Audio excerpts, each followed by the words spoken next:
सुनाई दे रही है, पर उस धुन में आमंत्रण का स्वर केवल प्रेमी गोपिकाओं को सुनाई दे रहा है। सबको पता चल रहा है कि कन्हैया वंशी बजा रहा है, लेकिन प्रेमी गोपियों के कान में जाकर के वो धुन कहती है, चल गोपी जल्दी कर, श्याम सुंदर तेरी बाट निहार रहे हैं। और वो गोपी तुरंत दौड़ती है, अपने सब कार्यों को छोड़ करके दौड़ी हैं। लोक लाज मर्याद किसी का भी भान नहीं रखा, दौड़ी ठाकुर जी से मिलने।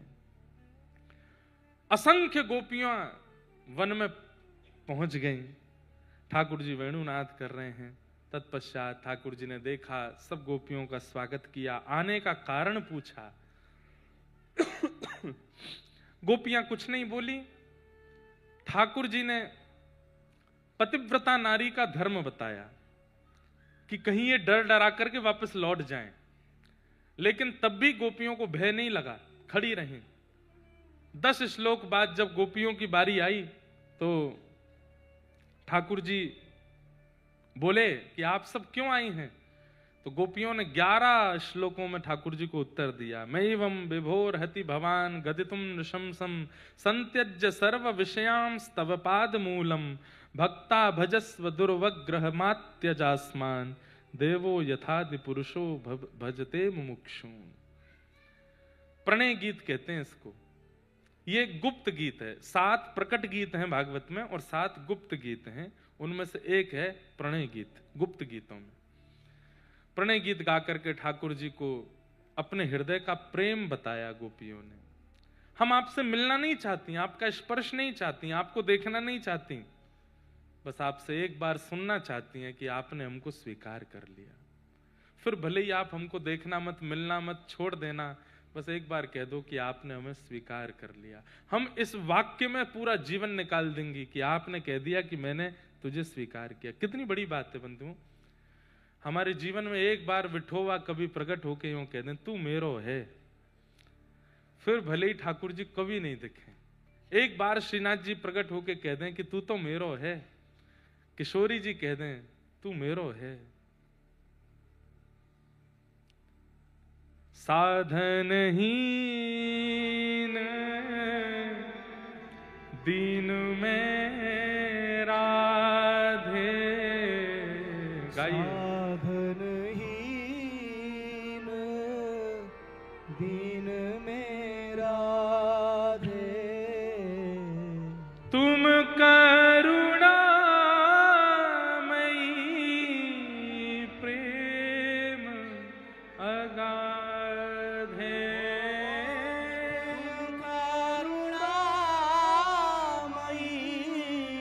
प्रेम अगाधे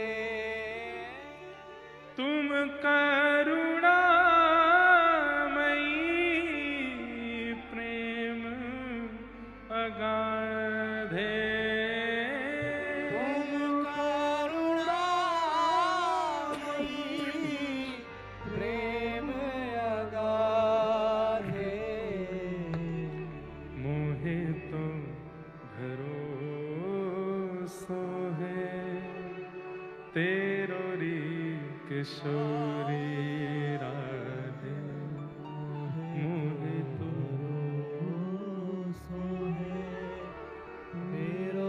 और एक बहुत सुंदर पंक्ति है, सब जरूर गाइएगा। भुक्ति मुक्ति ना मांगत केवल मुक्ति मुक्ति ना मागत केवल। हमें भुक्ति नहीं चाहिए। भुक्ति मतलब संसार में रहते हुए इच्छाओं की पूर्ति भुक्ति है, और मुक्ति मतलब संसार के बाद वैकुंठ की प्राप्ति। हमें नहीं चाहिए किशोरी जी। भुक्ति मुक्ति ना मांगत केवल मुक्ति मुक्ति ना मागत केवल। क्या चाहिए फिर? अपनो जान संभालो किशोरी राधे।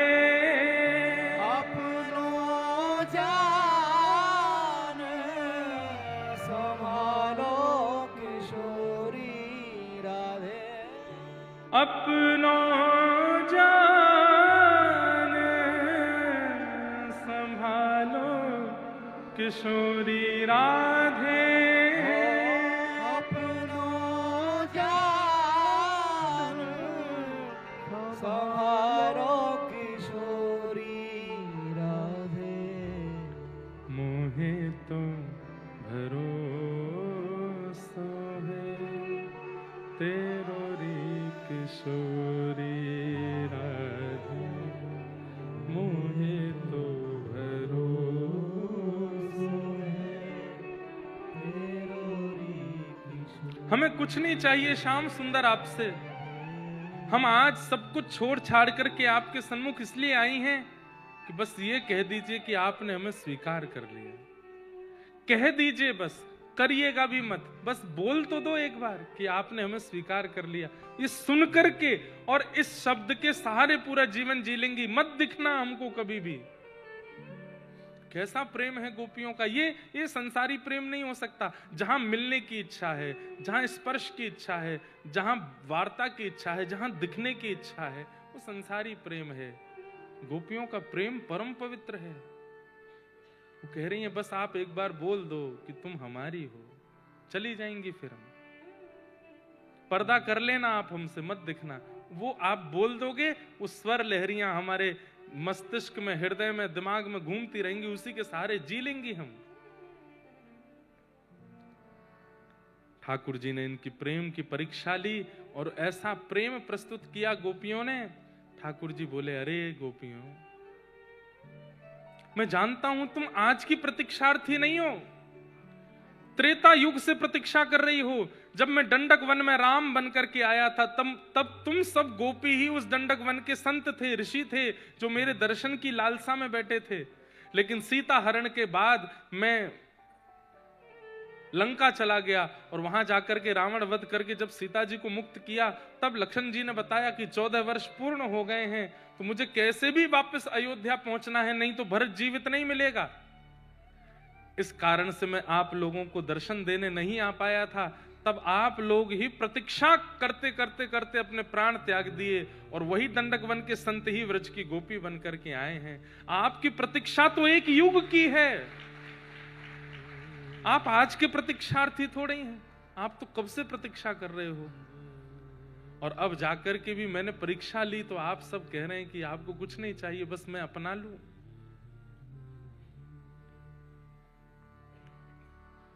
नहीं, आप सब अपनी परीक्षा में निपुण हुई, अब मैं रास करूंगा। रास का मतलब नृत्य नहीं होता। रास का मतलब आपके भाव से प्रसन्न होकर के ठाकुर जी आप पर अनुग्रह कर दें, उसे रास कहते हैं। वो रास कहलाता है। हमेशा आप जाते हैं ठाकुर जी के पास, लेकिन कभी आपकी भावना से ठाकुर जी आ जाएं आपके पास, वो रास है। आप जाते हैं ठाकुर जी के पास, वो रस है, पर ठाकुर जी आ जाएं आपके पास, वो रास है। और एक बात कहूं, अकेले आवे तो रास है, श्री जी के साथ आ जाएं तो महारास है। सूरदास जी के साथ में महारास हुआ है, नरसिंह मेहता के साथ महारास हुआ है, मीराबाई के साथ महारास हुआ है। हम आप अभी रस में ही अटके पड़े हैं, रास ही नहीं हुआ, महाराज तो बहुत दूर है अभी।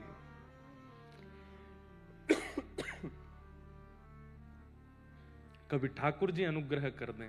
और बंधुओं, अनुग्रह होता है। बहुत याद आ रही है वृंदावन की, या जगन्नाथपुरी की, या द्वारिका की, या डाकोर जी की, या श्रीनाथ जी की। बहुत दिन से बेचैन है पर नहीं जा पा रहे। वहां का कोई व्यक्ति आ जाए, वहां का कुछ प्रसाद आ जाए, समझ जाओ कि ठाकुर जी रास कर रहे हैं, ठाकुर जी रास कर रहे हैं। बंबई वारेन के संग साधना की कथा के माध्यम से रास भयो है। ठाकुर जी ब्रजवासी को भेज रहे हैं, कथा सुनावे को भेज रहे हैं, समझो रास ही कर रहे हैं। बस अब ये रास महारास में परिवर्तित हो है कि नहीं जा पाया तो ये प्रसाद के रूप में ठाकुर जी आ गए हैं। हम अभी ले लेंगे याद से, हमको दे देना आप। पंढरपुर जाओ, अपने मायके जाओ। मायका मतलब पंढरपुर ही। मन में भर के पंडरीनाथ को अपने मायके जाओ, मतलब पंढरपुर जाओ। और फिर क्या करो, बोले पांडुरंगाचा दरबारी बाई हासत नाचत, मतलब वहां जाके हंसो और नाचो। वाह, गाओ। मनात भरली पंढरी, मनात भरली पंढरी, जाइन मणते माहेरी, जाइन मणते माहेरी। ओहो पांडुरंगाचा दरबारी भई हासत नाचत, पांडुरंगाचा हे पांडुरंगाचा दरबारी बाई हासत नाचत,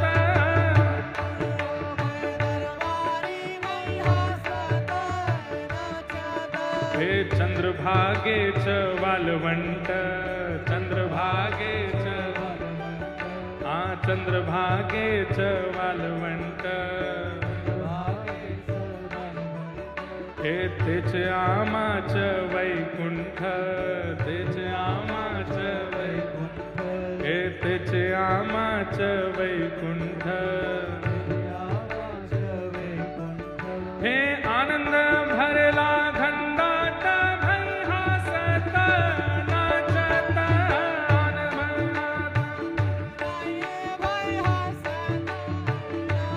हे पांडुरंगाचा दरबारी बाई हासत नाचत,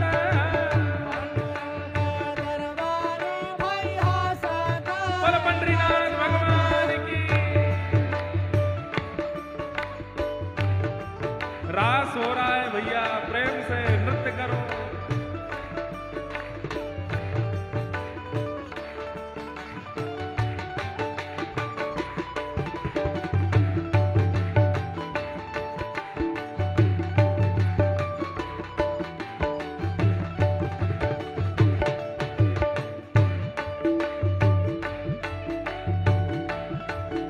बोल गिरधर लाल प्यारे की, बोल विठ्ठल रखुमाई की। पांडुरंगाचा दरबार, पांडुरंगाचा दरबार, हे पांडुरंगाचा दरबार, पांडुरंगाचा दरबार, हे संत मिठाले अपार, संत मिठाले अपार, हे संत मिठाले अपार, संत मिठाले अपार, हे हरि नामाचा गजरा भई हासत नाचत, हरि नामाचा भई हासत नाचत, हे हरि नामाचा गजरा भई हासत नाचत,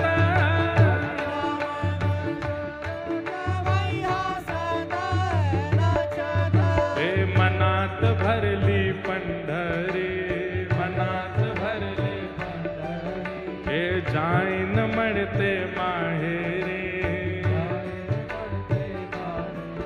हे पांडुरंगाचा दरबारी बाई हासत नाचत,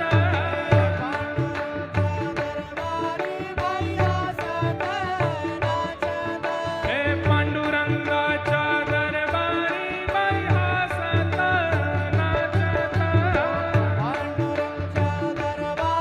बाई हासत नाचत, हे पांडुरंगाचा दरबारी बाई हासत नाचत,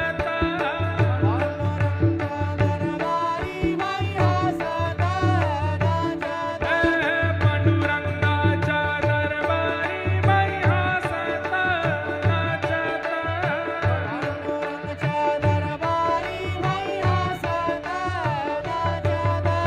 देहाव भरला तुकोबा, देहाव भरला, मनात भरला ज्ञानोबा, मनात भरला ज्ञानोबा, हे मनात भरला ज्ञानोबा, हे मुखोबा भरला विठोबा बाई हसत नाचत मुखोबा भरला विठोबा बाई हसत नाचत हे मुखोबा भरला विठला भाई हसत नाचत मुखात भरला हे मनात भरली पंढरी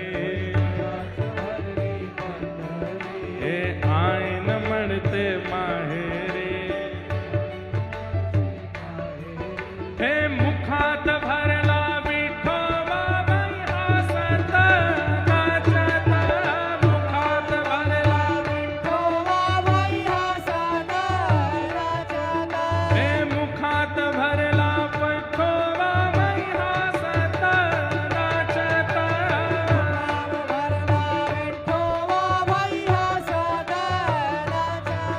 हे मनात भरली पंढरे आईन म्हणते माहेरी जाईन म्हणते हे पांडुरंगाच्या पांडुरंगाच्या पांडुरंगाच्या दरबारी बाई हसत नाचत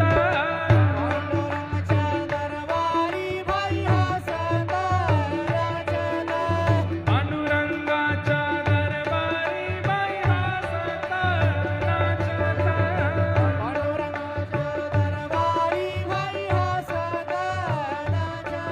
हो ज्ञात तुलसीची माला घात तुलसीची हो बाजे मृदंग आणि ताल बाजे मृदंग हे बाजे मृदंग आणि ताल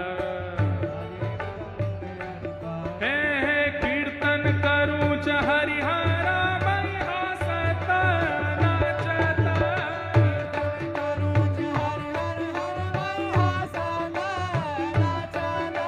हे कीर्तन करूया हरिहरी बाई हसत नाचत कीर्तन करू हे मनात भरली पंढरे हम ब्रजवासी हैं ब्रज के भाव गाते हैं लेकिन मराठी गा रहे हैं आप तो यहीं के हो ना जोड़ते गाओ हे मनात भरली पंढरे मनात भरली पंढरी आईन म्हणते माहेरे हे पांडुरंगाच्या पांडुरंगाच्या पांडुरंगाच्या दरबारी बाई हसत नाचत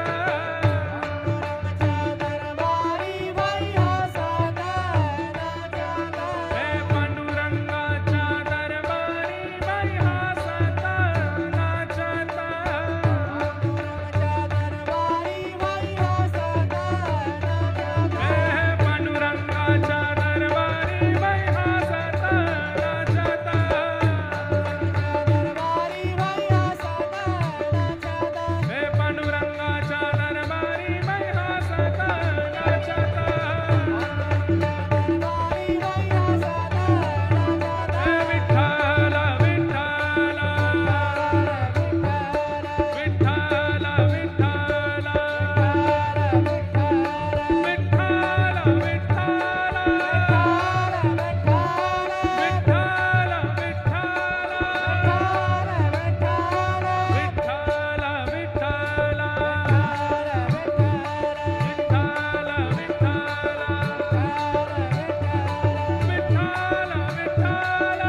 मनात भरली पंढरे, मनात भरली पंढरी, जाईन म्हणते माहेरे, म्हणते माहेरी, हे पांडुरंगाच्या दरबारी बाई हसत नाचत, पांडुरंगाच्या दरबारी बाई हसत नाचत, हे पांडुरंगाच्या दरबारी बाई हसत नाचत, पांडुरंगाच्या दरबारी बाई हसत नाचत, हे मुखात भरला विठोबा बाई हसत नाचत, नाच भरला विठोबा बाई हसत नाचत, हे पांडुरंगाच्या दरबारी बाई हसत नाचत, पांडुरंगाच्या दरबारी बाई हसत नाचत. श्री विठ्ठल भगवान की बैठ जाओ। जय। कितना सुख मिलता है, ऐसा लगा कि मानो दादर से वारी निकली और श्री पंडरीनाथ पहुंच गए। हम लोगों को ऐसा ही लग रहा था कि जैसे ये पूरी वारी है और ये भू भुवस्वः वाली वारी नाच नाच करके आनंद करते हुए पहुंच गए हैं सब। अरे बैठ जाओ। हाँ हाँ हाँ हाँ ठीक है ठीक है। जय हो। तो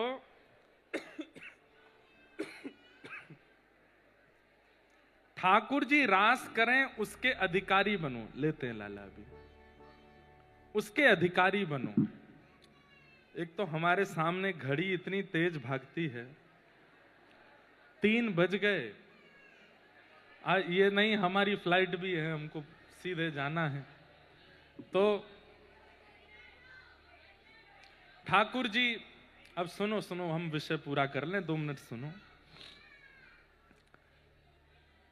ठाकुर जी रास करें उसके अधिकारी बनो। रस तो हम लोगों का होता है कि हम ठाकुर जी के सन्मुख जाते हैं, ठाकुर जी के समीप जाते हैं, पर कभी ठाकुर जी हमारे समीप आवें और रास हो, ऐसी योजना बनाओ। गोपियों के साथ ठाकुर जी ने रास किया, गोपियों को थोड़ा मान हुआ, ठाकुर जी अंतर ध्यान हो गए। मान ठाकुर जी को, भक्ति का मान प्रिय नहीं है।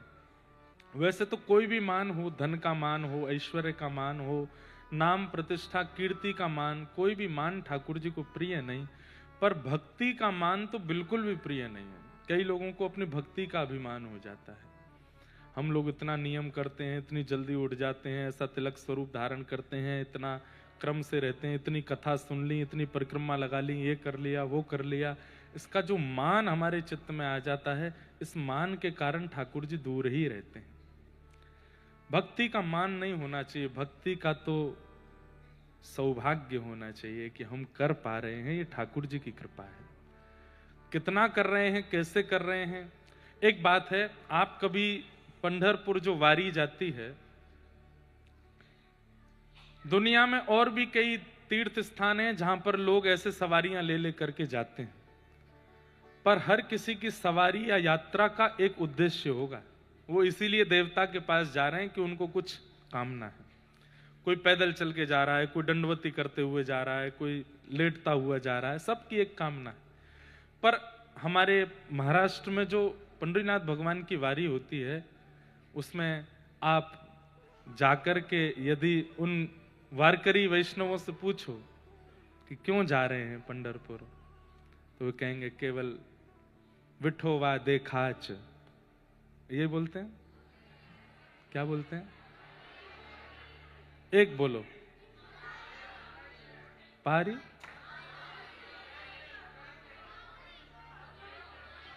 पाहुनी, पाहुनी, पाहुनी है, माउली,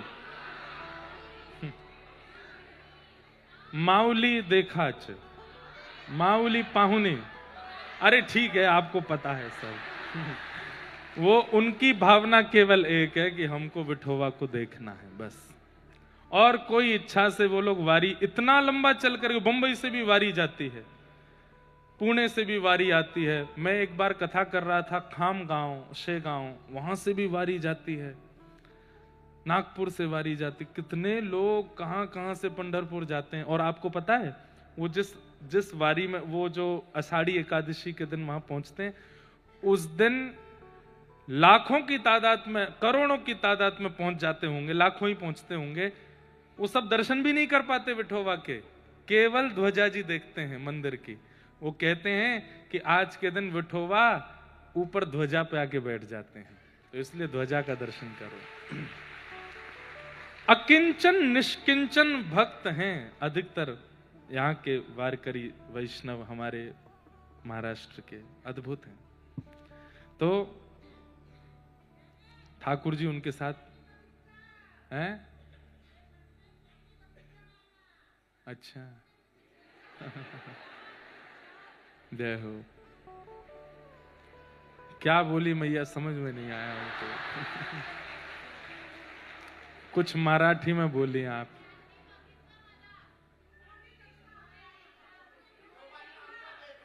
उन्होंने हमको देखा।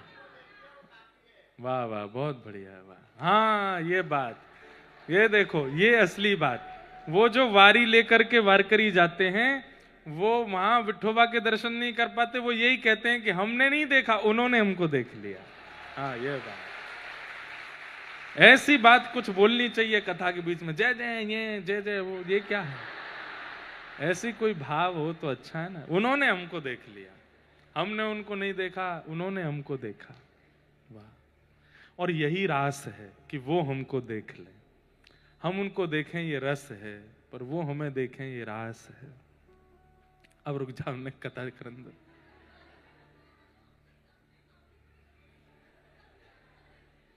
क्या कह रहे हैं?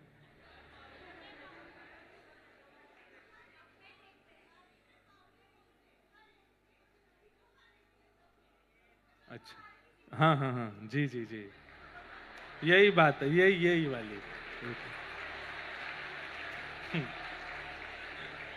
यही बात है। मुझे सब समझ में आया। जय हो बहन। ठाकुर जी ने रास किया, तत्पश्चात अंतर्ध्यान हो गए, गोपियों ने गोपी गीत गाया। जयति तेधिकम जन्मना ब्रज श्रयत इंदिरा सस्मदत्र दैत दृश्यता दीक्षुतावक स्त्वैधृता सब स्वाम विचन्वते। हे नाथ, आप कहां चले गए? ढूंढ रही हैं गोपियां। ठाकुर जी अंतर ध्यान हो गए। इसलिए मैंने कहा कि मानसी में जब जाओ तो गुरु के साथ जाना, कहीं आपको अपनी भक्ति पर मान ना हो जाए। जब भी बंधुओं, सुबह भी आप लोग अपना नियम करते हैं ना, तिलक लगाना या जप आदि करना, ठाकुर जी की सेवा, उससे पहले नेत्र बंद करके अपने गुरु का स्मरण कर लिया करो, गुरु चरणार बिंदों का स्मरण कर लिया करो। वो मान नहीं आने देंगे, नहीं तो मान आ जाएगा और भक्ति नष्ट हो जाएगी। गोपियां बिना किशोरी जी के रास में पहुंच गई हैं, बिना आचार्य के, बिना गुरु के रास में गई हैं, इसलिए मान आया है। गोपी गीत गा करके वास्तव में ठाकुर जी प्रकट हुए, ये तो बात है ही, पर किशोरी जी भी आई।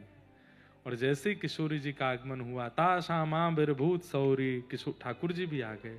स्मयमाय मुखाम्भुज पीताम्बर धरश रघुवी साक्षान मनमत। भावना तो आचार्यों की ऐसी है कि किशोरी जी की कृपा से ही गोपियों ने गीत गाया, गोपी गीत।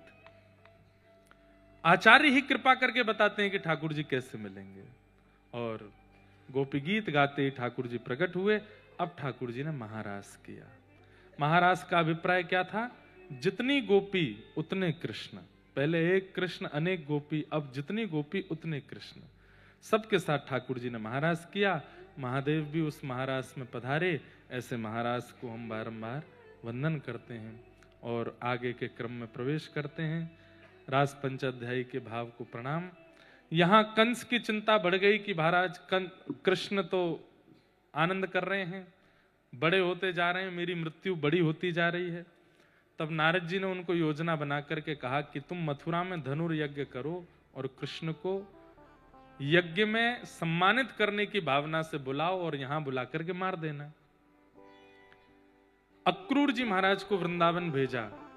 अक्रूर जी महाराज ने जाकर यशोदा मैया नंद बाबा से कहा कि कंस ने धनुर्यज्ञ किया है और उसमें बड़े बड़े लोगों को सम्मानित करने के लिए बुलाया है, उनमें आपके कृष्ण और बलराम का भी नाम है। तो नंद बाबा बोले हमारे लाला ने ऐसा कहा कियो जो आपको सम्मान करनो है। बोले आपके लाला ने गिरिराज जी उठाए, आपके लाला ने कालिया नाग से यमुना जी को मुक्त किया, ये सब क्रिया आपके लाला ने करी है, इसलिए सम्मानित करने के लिए बुला रहे हैं। ब्रजवासी बोले हमें कोई सम्मान ना चाहिए, हमारा लाला कहीं ना जाएगा, और कंस थे तो बिल्कुल ना चाहिए। तब ठाकुर जी मन में सोचने लगे लीला आगे की कैसे संपादित होगी, इन ब्रजवासियों ने तो मना कर दिया। तो ठाकुर जी मुंह बना के बैठ गए, बोले हम बे मोए सम्मान मिलना है, तुम मना कर रहे हो। अरे भैया आपके बालकन को मिल रहा होता तो 2 मिनट में भेज देते, लेकिन मैया तू चाल ना समझ रही इन ब्रजवासीन की, मोए सम्मान मिलवे बार हो तो सबरे मना कर रहे हैं। ठाकुर जी ये बात मन से नहीं बोल रहे, लेकिन किसी कारण से जाना तो पड़ेगा। सब ब्रजवासियों को लगे अरे हम तो यूं सोच रहे कि लाला हमसे दूर ना जाए, पर लाला तो यूं सोच रहे हो कि हम चाहे ना कि या कुछ सम्मान मिले। ना लाला तू चलो जाइयो, लेकिन जल्दी आए जाइयो। ठाकुर जी बोले मैं परसों आ जाऊंगा। प्रसंग तो बहुत गंभीर और बहुत भावुक है, पर मैं बस स्पर्श करके निकलूंगा। ठाकुर जी मथुरा को प्रस्थान कर गए। ब्रजवासी सब रोते बिलखते रह गए।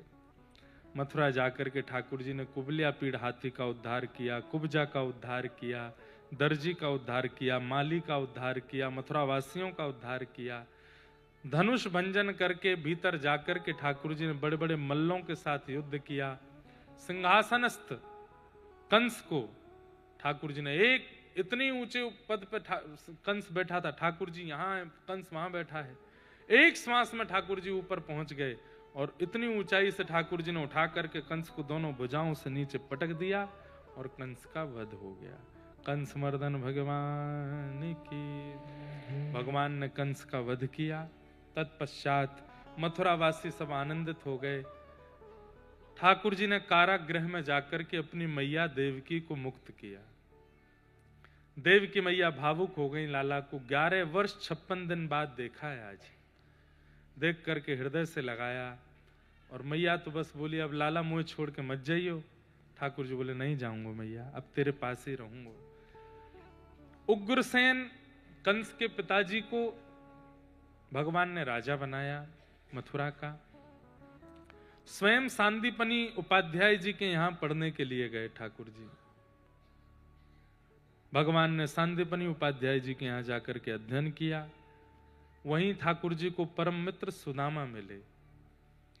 कुछ दिन बाद ठाकुर जी अध्ययन करके लौटे। मथुरा में व्रज की बहुत याद आ रही थी, तो ठाकुर जी ने अर्जुन को भेजा, उद्धव को भेजा कि तुम जाओ वृंदावन सुध लेके आओ। उद्धव जी वृंदावन गए।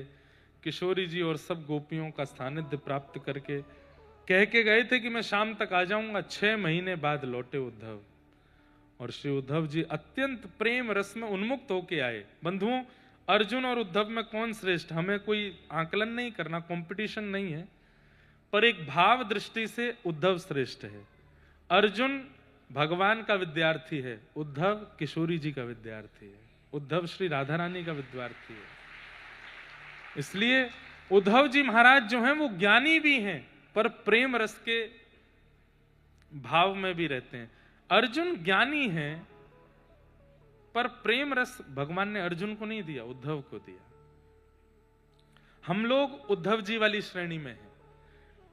अधिकतर लोग अर्जुन वाली श्रेणी के हैं। गीता ज्यादा प्रचलित है पूरे विश्व में, क्योंकि गीता में ज्ञान विद्यमान है, जीवन जीने का, जीवन सफल बनाने का, आदि आदि। पर जिन लोगों का उद्देश्य जीवन सफल बनाना है वो गीता का आश्रय लेते हैं, पर जिनका उद्देश्य भगवत प्राप्ति है वो श्रीमद् भागवत का आश्रय लेते हैं। दोनों का आश्रय लेना चाहिए। आप गीता के आश्रय से भी भगवत प्राप्ति कर सकते हैं, पर वो ज्ञान मार्ग है, वहां ज्ञान के भाव से वो अच्छा लगता है और अच्छा है ही, पर भागवत प्रेम मार्ग है। मार्ग दोनों ठाकुर जी तक ही पहुंचाते हैं। आपको जो योग्य लगे उस मार्ग से चलो। कई लोग तो यही नहीं जानते कि श्रीमद् भागवत और भगवत गीता ये अलग है।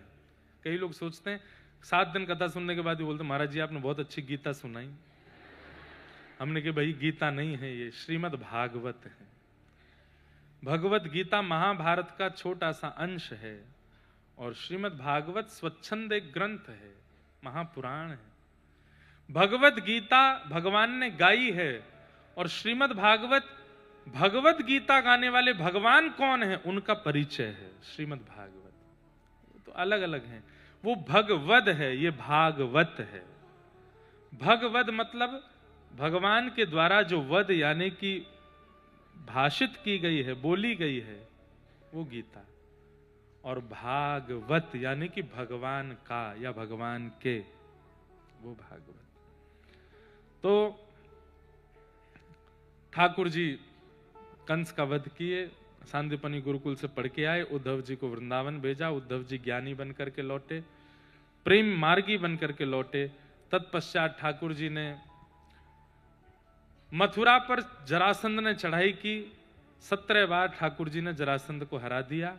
18वीं बार जब वो ब्राह्मणों को अनुष्ठान पर बैठा के आया तो भगवान ने मन में विचार किया कि भाई ब्राह्मणों का अनुष्ठान विफल नहीं होना चाहिए, हम भले ही हार जाएं। वो हराने के लिए ही अनुष्ठान हो रहा था। ठाकुर जी ने विश्वकर्मा को आज्ञा की नई नगरी का निर्माण करो, और समुद्र के बीच में एक नई नगरी बनाई गई और उसी समुद्र के बीच की नई नगरी का नाम पड़ा द्वारिका। भगवान रणभूमि में लड़ते लड़ते दाऊ दादा का हाथ पकड़े। दाऊ दादा को भी नहीं पता था क्या कर रहा है लाला। हाथ पकड़ करके बोले दाऊ दादा, बोले हाँ भागो। ठाकुर जी दाऊ दादा बोले लाला काय को? बोले कि इससे युद्ध नहीं करना। क्यों नहीं करना? ब्राह्मणों को ठीक है कि नहीं, आंख नैन नक्श ठीक है कि नहीं, पर ठाकुर जी ने इतनी जल्दी निर्णय कैसे लिया? तो कहते हैं कि प्रथम श्लोक में ही ठाकुर जी रीझ गए। जब रुक्मणी जी ने कहा श्रुत्वा गुणान भुवन सुंदर शृण्वतामते, मैंने आपकी कथाओं को सुना है, आपको सुना है। ठाकुर जी ने मन में विचार किया हमारी कथा सुनने का जिसमें गुण है उसमें सबरे गुण होंगे, यही तो ब्याह करो। तो सर्वगुण संपन्न है क्योंकि कथा सुनने में रुचि है। ठाकुर जी बोले अच्छा दूसरी बात, नवदा भक्ति में प्रथम भक्ति है श्रवणम। श्रवणम कीर्तनम विष्णु स्मरणम पाद सेवनम अर्चनम वंदनम दास्यम सख्य आत्मनिवेदनम, ये 9 भक्ति हैं। उसमें सबसे पहली भक्ति क्या है? सुनो। जब तक सुनेंगे नहीं आप सेवा में आगे नहीं बढ़ सकते, आपको पहले सुनना चाहिए। तो जैसे ही रुक्मणी जी ने कहा श्रुत्वा गुणान भुवन सुंदर, ठाकुर जी बोले ओहो ये तो भक्ति में प्रवेश कर चुकी हैं, कथा सुनती हैं, अब हमें और कुछ नहीं जानना, ये हमारे लायक है, इनसे ही ब्याह कराओ। ठाकुर जी ब्याह करने आ गए। देवी पूजा करने के लिए रुक्मणी जी गई, बड़ी प्रसन्न है कि ठाकुर जी आ गए, आज तक देखा तो है नहीं। प्रणाम करके जैसे ही पीछे मुड़ करके देखा, आहा स्वर्ण का रथ है और उसके सन्मुख ठाकुर जी मधुर सुंदर स्वरूप में विराजमान है। क्या रथ में है? देखो दिखाइयो भैया, या मैं टीवी में दिखाओ। ये माता जी यहीं बैठे बैठे सब निर्माण कर देती हैं। क्या है ये? रुक्मणी हरण। वाह, रुक्मणी जी का हरण ठाकुर जी कर रहे हैं। कैसे करके ले गए? आहा इतने सारे सैनिक लगे थे ठाकुर जी की, रुक्मणी जी की रक्षा में, पर ठाकुर जी ने ऐसा रूप, एक तो सुंदर, ऊपर से दुल्हा और बन गए, तो इतने सुंदर लग रहे हैं कि महाराज क्या बताएं। सब देखते रह गए ठाकुर जी को, आंख देखो, नाक देखो, चाल देखो, ढाल देखो, इतने सुंदर ठाकुर जी। कोई भी सैनिक रुक्मणी जी की रक्षा नहीं कर पाया। सबके बीच से ठाकुर जी रुक्मणी जी का हरण किया, रथ में बिठाया, ले गए द्वारिका। बोलो रुक्मणी हरण भगवान की। लेकर के द्वारिका पहुंचे, बीच में शिशुपाल भगवान के साले साहब रुक्मी का भी थोड़ा सा ठाकुर जी ने पूजन आदि किया बीच रास्ते में। पूजन समझ जाओ कैसे किया। तब बलराम जी ने आकर के समझाया, बोले लाला जे सालो है और साले ते तो जीवन भर काम पड़ेगा, ऐसे ना करना चाहिए, तो द्वारिका जा। द्वारिका पहुंचे, वसुदेव देवकी जी ने कहा लाला जी कौन है? ठाकुर जी बोले इनते ही पूछो कौन है। रुक्मणी जी से पूछा लाली तुम कौन हो? प्रणाम सासू मां। जैसे ही कहा देवकी मैया बोली है क्यों ब्याह? लाल जी बोले ब्याह तो नहीं हुआ पर बहू ले आए हम। वसुदेव जी बोले कैसे बहू ले आए? बोले इन्होंने पत्र लिखा और पत्र में लिखा था कि आप हमारा हरण कर लो, क्योंकि हमारे भैया शिशुपाल से हमारा ब्याह करा देंगे और इनका बहुत भाव था। हमें लगा कि बढ़िया लाली है, आप भी वयोवृद्ध हो रहे हैं, तो अब आप कहाँ ढूंढेंगे, हमारे हम ही लिए आए हैं। सब तो बंधुओं कौतुक है, वास्तव में तो वो लक्ष्मी है और ये नारायण है। नारायण का लक्ष्मी से विवाह निश्चित है। आप मत करना ऐसे कि अपने आप ही लिया है, पिताजी यही बहू है इसी से कराओ, ऐसा नहीं।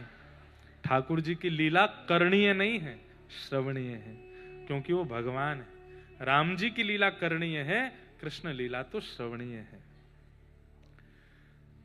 वसुदेव जी ने कही लाला ऐसे नहीं, ब्याह अच्छे से करेंगे, बिल्कुल अच्छे से हम लोग जाएंगे, बारात आदि लेके जाओ, इनको वापस इनके घर भिजवाओ और हम पत्र लिखते हैं भीष्मक राजा को कि आप तैयारी करो, हम लाला की बारात लेके आ रहे हैं।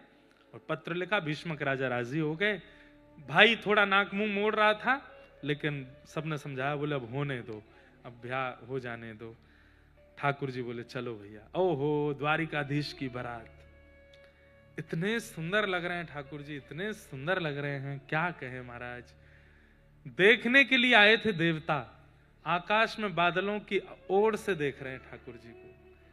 ठाकुर जी का रूप स्वरूप, वो कटाक्ष नेत्र, वो सुंदर पत्रावली, वो सुंदर पाग, वो सुंदर घोड़ी पर बैठ के जब ठाकुर जी चल रहे हैं तो देख करके सब देवताओं मोहित हो गए। तभी देवताओं ने ठाकुर जी से आज्ञा मांगी। ठाकुर जी कथा तो सुनो, थोड़ी देर सुनो। ठाकुर जी से आज्ञा मांगी, जय जय आपकी आज्ञा हो तो हम भी बाराती बन जाएं। ठाकुर जी ने इशारा किया, आ जाओ सबरे। ओहो सब देवता तो प्रसन्न हो गए, अपनी दो दो भुजा अंतर ध्यान की, दो भुजा एक मुख में, सब देवता भी वहां पर आ गए, सबने अपना अपना श्रृंगार किया। तभी आए आपके बंबई के सिद्धि विनायक भगवान गणपति जी। गणपति जी आए, आकर के इतना बढ़िया वाला अचकन पहन करके, बढ़िया तगड़े तो हैं ही हैं। उनका नाम गणपति है, लंबोदर, सब कुछ उनका विशेष है।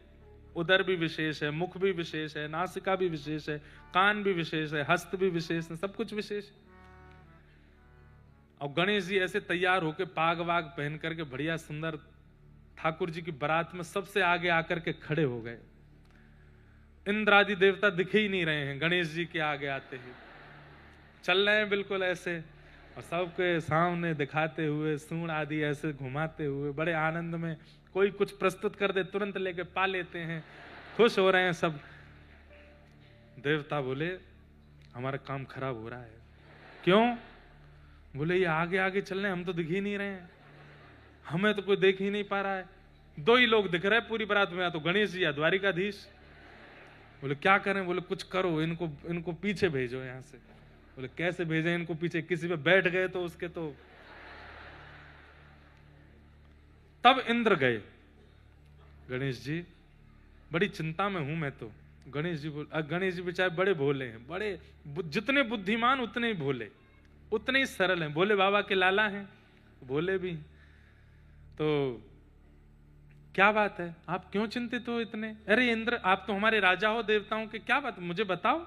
हमारा नाम विघ्न हरता है, हम विघ्न ही हरण करते हैं, आपका क्या विघ्न है बताइए।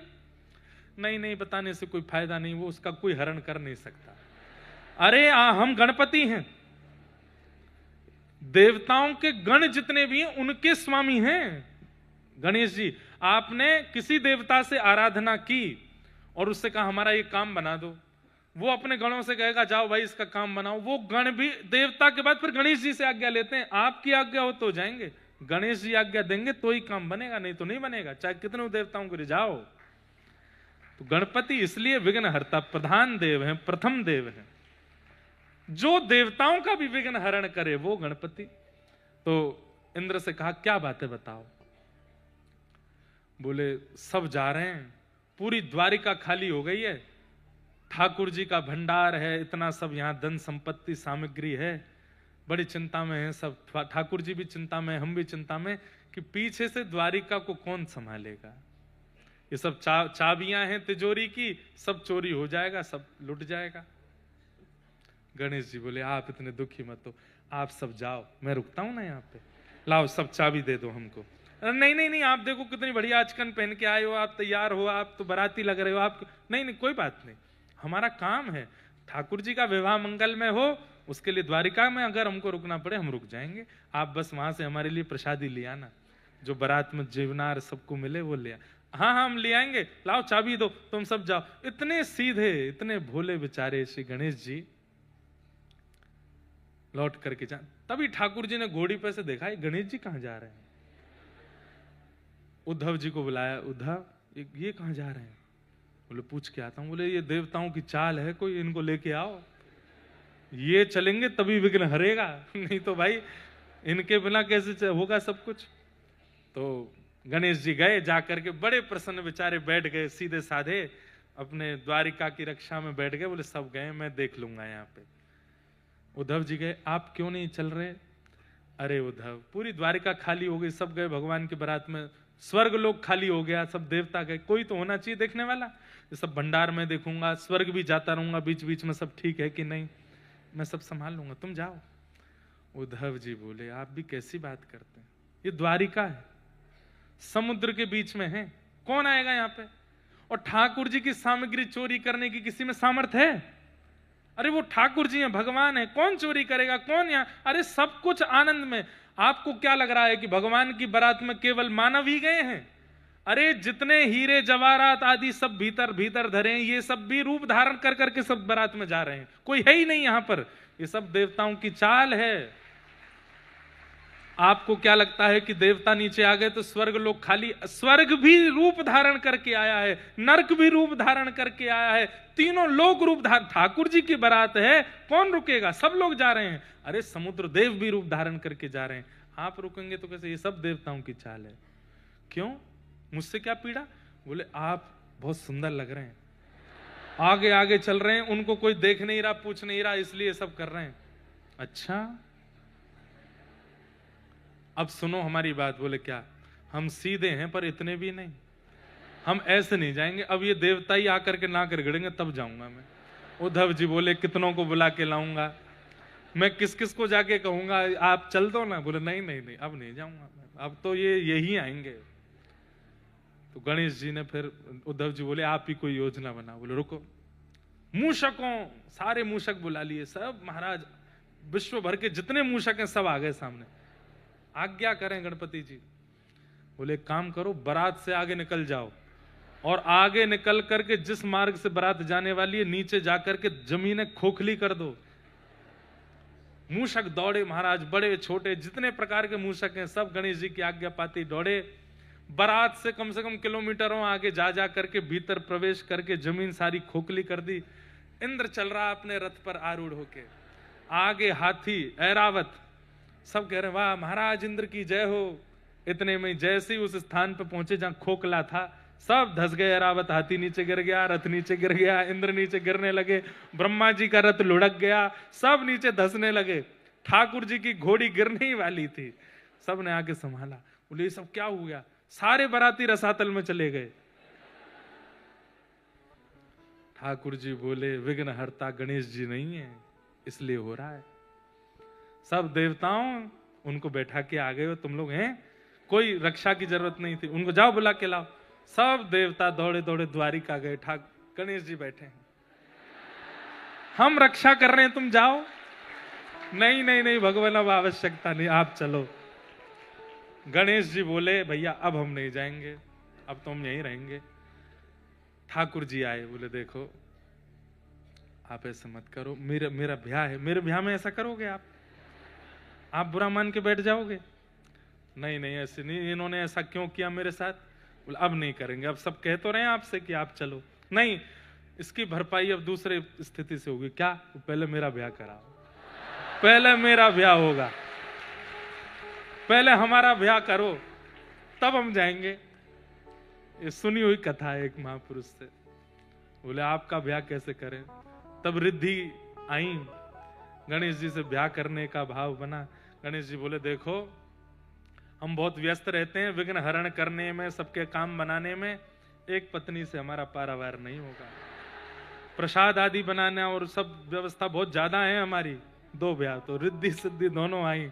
ठाकुर जी दुल्हा बन के पहले उनका ब्याह कराए, उनके भामर बढ़वाए, और जब बिल्कुल सब शादी आदि संपन्न हो गई, रिद्धि सिद्धि दोनों आई, ठाकुर जी बोले अब ठीक है। बोले हाँ, अब हम चलेंगे ब्याह में, अब लग रहे हैं हम बाराती से। अब रिद्धि सिद्धि दोनों तरफ, अब तो दुल्हा एक आगे चल रहे, गणेश जी पीछे चल रहे, द्वारिकाधीश। ऐसे करके ठाकुर जी की बारात जैसे तैसे कौंडन्यपुर पहुंची।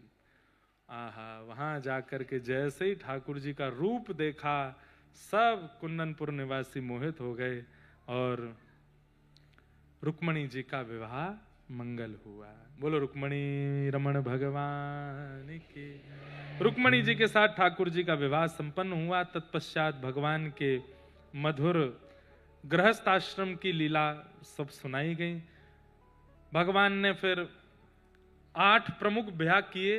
ये अष्टधा प्रकृति भगवान की 8 पत्नियां हैं। पृथ्वी, जल, अग्नि, वायु, आकाश, ये 5 तत्व बाहर के और 3 तत्व हम लोगों के अंदर के, मन, बुद्धि और चित्त। 4 तत्व होते हैं, मन, बुद्धि, चित्त और अहंकार। तो उसमें चित्त तत्व तो भगवान ही है, तो 3 तत्व बचे, मन, बुद्धि और अहंकार। इन 8 तत्वों से ठाकुर जी ने प्रथम ब्याह किया। रूप उनको स्त्रियों का दिया, पर भगवान ने किसी सामान्य स्त्री से ब्याह नहीं किया, अष्टधा प्रकृति के साथ में विवाह किया। तत्पश्चात भौमासुर नाम का एक राक्षस था, जिसने 16,000 राजकुमारियों को बंदी बना रखा था। 16,100 राजकुमारियों को वहां से मुक्त करा करके ठाकुर जी ने कहा आप सब अपने अपने घर को प्रस्थान करो। उन राजकुमारियों ने कहा हमको पूरी दुनिया अब हीन दृष्टि से देखेगी, कौन स्वीकार कर